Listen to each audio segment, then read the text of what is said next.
So madam இப்போ அன்றைக்கி வரும்போதே கொஞ்சம் நிறைய குழந்தை இருந்த மாதிரி இருந்தது. இப்போ எத்தனை குழந்தைங்க இருக்காங்க? இப்போ வந்து 2 பசங்க இருக்காங்க சார். ஜெய் சர்வேஷ்னு 2 பசங்க இருக்காங்க. இப்போ நம்ம பசங்க வந்து படிச்சுட்டு இருக்காங்க, ஸ்கூல் படிச்சுட்டு இருக்காங்க.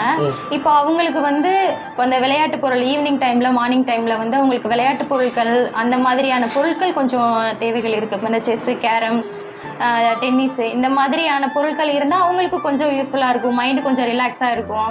விளையாட்டு பசங்க அந்த விளையாடுறது அவங்களுக்கு இன்னும் கொஞ்சம் ஆர்வத்தை தூண்டும். அதாவது ஃபோன் இப்போ நிறைய குழந்தைங்க பார்த்தா ஃபோன் தான் யூஸ் பண்ணுறது மாதிரி விளையாட்டு பொருளாக இருந்தாங்கன்னா அவங்க நல்லா விளையாடு நல்லா எனர்ஜியாக இருப்பாங்க. ஏன்னா ஸ்போர்ட்ஸில் இன்ட்ரெஸ்டாக இருக்கிறாங்க. அந்த மாதிரி டிராயிங் ஸ்போர்ட்ஸில் வந்து அவங்க இன்னவே நல்லா கான்சென்ட்ரேட் பண்ணுவாங்க.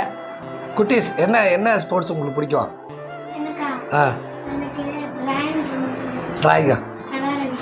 உனக்கு பேட் பால் ரொம்ப பேட் பாலா? ஓகே, அடுத்த வாட்டி வரும்போது பேட் பால் வாங்கி வந்துடுறேன், உங்களுக்கு கலர்ஸ் வாங்கி வந்துடுறேன்.